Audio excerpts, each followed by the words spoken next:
ஐயனார் துணையில் அடுத்து என்ன நடக்க போகுதுன்னு வாங்க பார்க்கலாம். சோழன் வராததை நினச்சி ரொம்ப கவலைப்பட்டுக்கிட்டு இருக்காங்க. எப்படியாவது இனிமே மறைச்சி எந்த பிரயோஜனமும் இல்லை.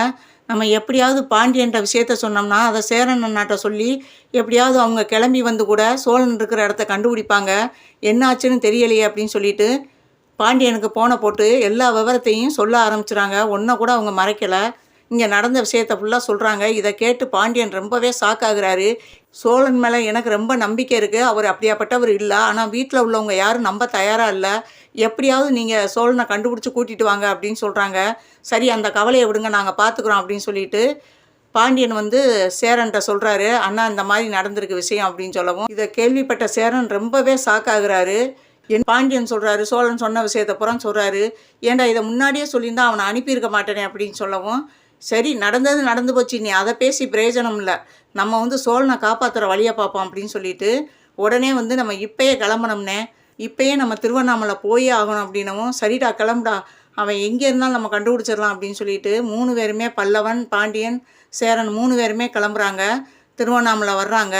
வந்து சோழன் இருக்கிற இடத்தையும் கண்டுபிடிச்சிடறாங்க. கண்டுபிடிச்சிட்டு ரவுடி இலையெல்லாம் அடித்து போட்டுட்டு ஒரு ரவுடி மட்டும்தான் கையில் சிக்கினா, மற்ற எல்லாரும் ஓடிடுறாங்க. அந்த ரவுடியை பிடிச்சி, நீ எதுக்குடா என் தம்பியை அடைச்சி வச்ச அப்படின்னு சொல்லி கேட்குறாங்க. அப்போ வந்து அடி தாங்க முடியாமல் அது 4 பேர் முத்துன்னு மொத்துறாங்க.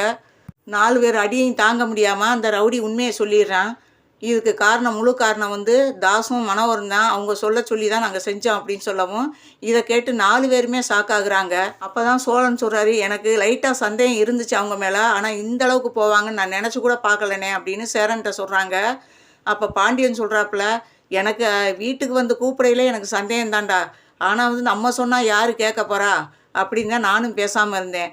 வா, இவனை வச்சே வந்து அவங்க வீட்டில் உள்ளவங்கள உண்டுலேன்னு பண்ணிடுவான் அப்படின்னு சொல்லிட்டு 4 பேரும் வந்து அந்த ரவுடியை கூட்டிக்கிட்டு நிலா வீட்டுக்கு போகிறாங்க. சேரன், சோழன், பாண்டியன், பல்லவன் அந்த ரவுடியோட வீட்டுக்குள்ளே போகும். இதை கொஞ்சம் கூட எதிர்பார்க்கல மனோகரனும் தாசும். இவங்க 5 பேரையும் பார்த்ததும் ஷாக் ஆகுறாங்க.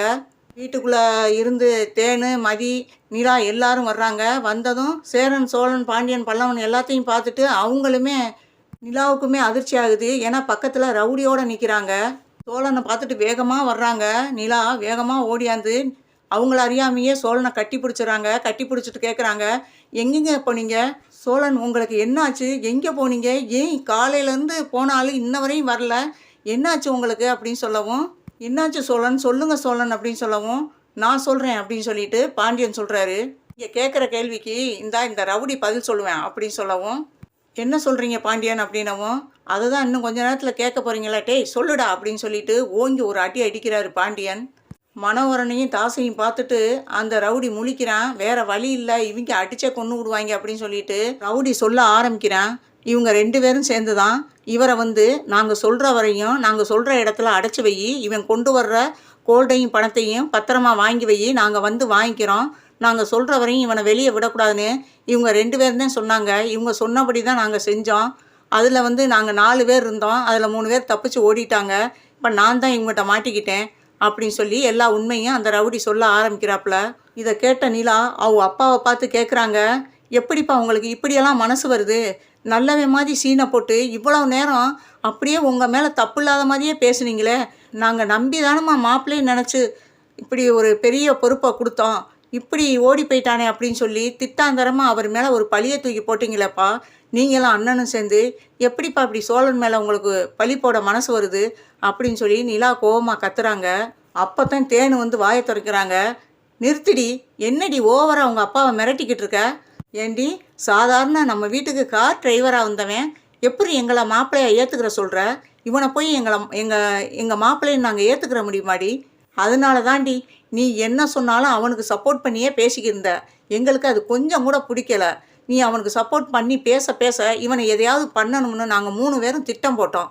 நாங்கள் போட்ட திட்டம் தாண்டி இது. 3 பேரும் போட்டு தாண்டி அவனை வந்து நாங்கள் கடத்த சொன்னது. இது எங்களுடைய பிளான் தான். இப்போ என்ன பண்ணுவ அப்படின்னு சொல்லி தேனு கேட்குறாங்க. சி, நீ எல்லாம் ஒரு அம்மாவா?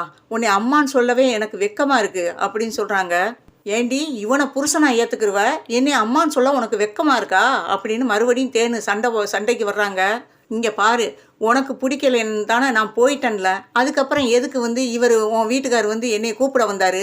நல்ல ஒரு மாதிரி அங்கே வேஷம் போட்டு நான் பழசெல்லாம் மறந்துட்டேம்மா, நீ எனக்கு வேணும் அப்படின்னு சொல்லி என்ன ட்ராமா போட்டு எங்கள் 2 பேர்த்தையும் இங்கே கூட்டிகிட்டு வந்தார். அது எதுக்கு போடணும்? நான் எதுவும் இங்கே வரணும்னு நானா சொன்னேன்? இவராக தானே வந்து கூட்டிகிட்டு வந்தார். கூட்டிகிட்டு வந்துட்டு பிடிக்கலைன்னா ஒன்று எங்களை வெளியே போய் சொல்லியிருக்கணும். அதை விட்டுவிட்டு சோழன் மேலே எதுக்கு இவ்வளோ பெரிய பழியை போடுறீங்க? அப்போ இந்த பழியை போட்டால் நான் எப்படியும் சோழனை வெறுத்துருவேன் அப்படின்னு நினச்சி தானே நீங்கள் திட்டம் போட்டு தானே இதை பண்ணீங்க அப்படின்னு மறுபடியும் இவங்க நிலா கேட்குறாங்க.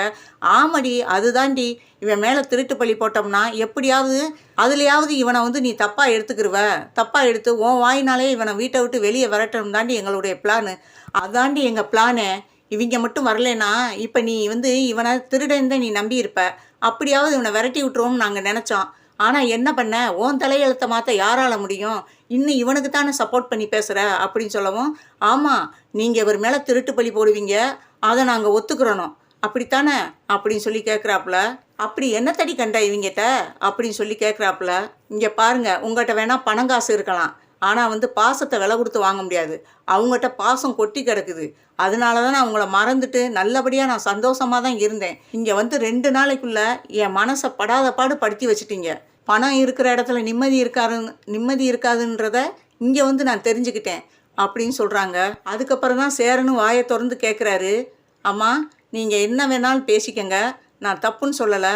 அதுக்காக என் தம்பியை அடித்து கூட எங்களுக்கு தகுந்த ஆள் நீ இல்லைடா, என் மகளுக்கு தகுந்த ஆள் நீ கிடையாது, வீட்டை விட்டு வெளியே போடான்னு சொல்லியிருந்தா கூட, இல்லைன்னா எங்கிட்ட சொன்னால் கூட நாங்கள் சோழனை பக்குவமாக கூட்டிகிட்டு போயிருப்போம்.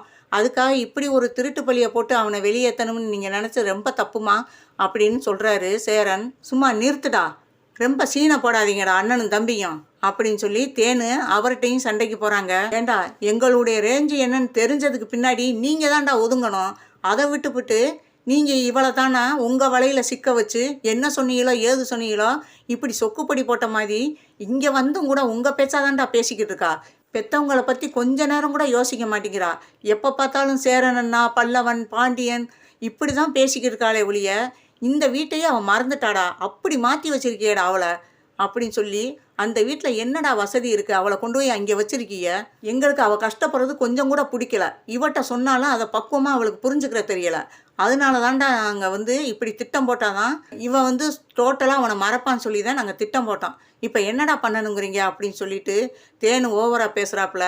அப்போ தாசு சொல்கிறாப்புல, இவங்ககிட்டலாம் என்னம்மா பேச்சு, அடித்து வெளியே விரட்டுங்கம்மா அப்படின்னு சொல்கிறாப்புல. டேய், இதுக்கு மேலே உனக்கு மரியாதை இல்லைடா அப்படின்னு சொல்லிட்டு நிலா வந்து அவங்க அண்ணனை பார்த்து பேசுகிறாங்க.